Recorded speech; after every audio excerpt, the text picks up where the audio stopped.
Extermorph outpost drifts through bug-facer space. Hidden inside a dead planet, it had never been disturbed, but was eventually abandoned and left to fall apart in time. Now, the few pieces floating through space give archaeologist Nemo Ramjet hope. Fragmented voices of ghosts guiding him through the history of humanity's truly strongest cousin.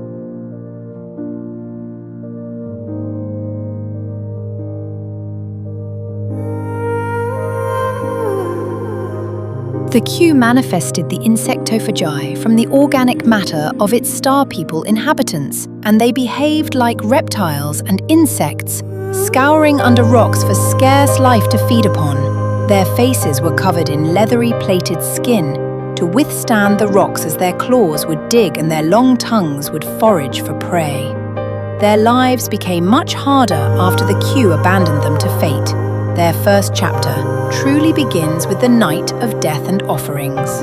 In the night, a nomadic spaceship invaded the land, enslaving and destroying all it touched. The people united, and though primitive, they fought back and damaged the ship internally, bringing it to the ground.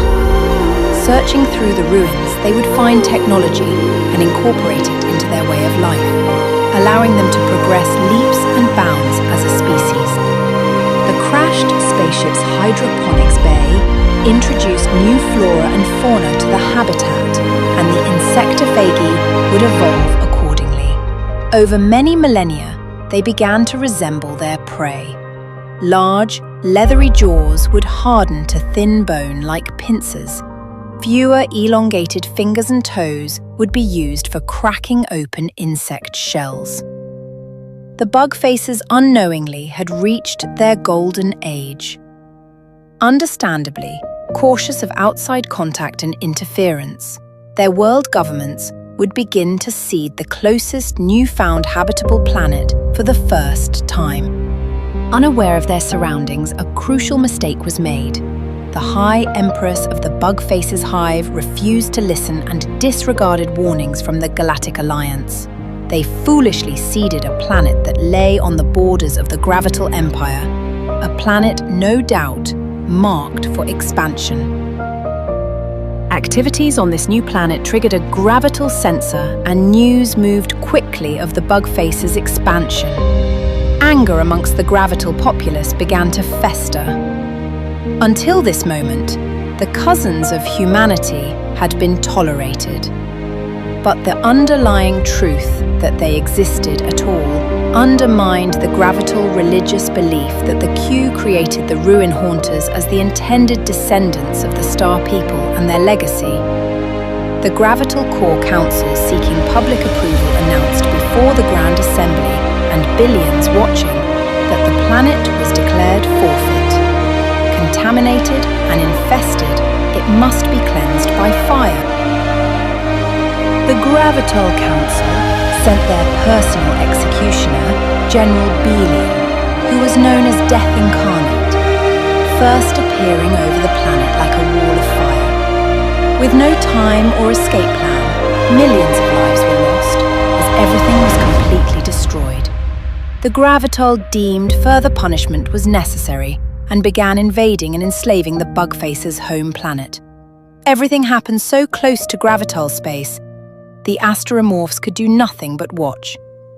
The fates of the bug faces became a mystery for some time. Every act of creation is first an act of destruction, first witnessed by the destruction of the Star People to create the Ruin Haunters, and now the destruction of the bug faces to create the subjects. The Gravital's fascination with attaining a godlike status rivaling that of the Q Empire guided the Gravital Council to begin stripping the bug face's DNA down to its core. New classes of subjects would be created as workers would be needed in Gravital households. As comfort with the subject's presence became normal everyday occurrences, the Gravital gradually expanded into a need for subject entertainment, which began to spread to multiple planets amongst the Empire.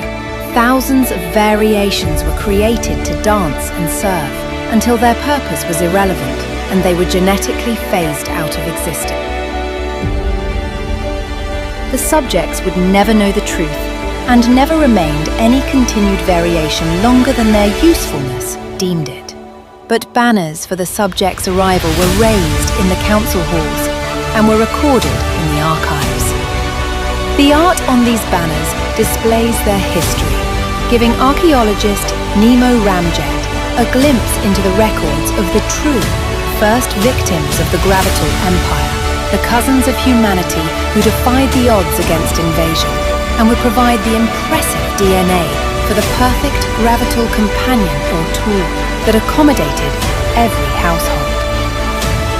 But to Nemo's people, they were the cousins of humanity who overcame certain death, evolving through hardships to become an integral partner in the Gravital way of life. Their sacrifice became their legacy, though their greatest mistake triggered a domino effect, leading to the destruction of the Terro Sapiens.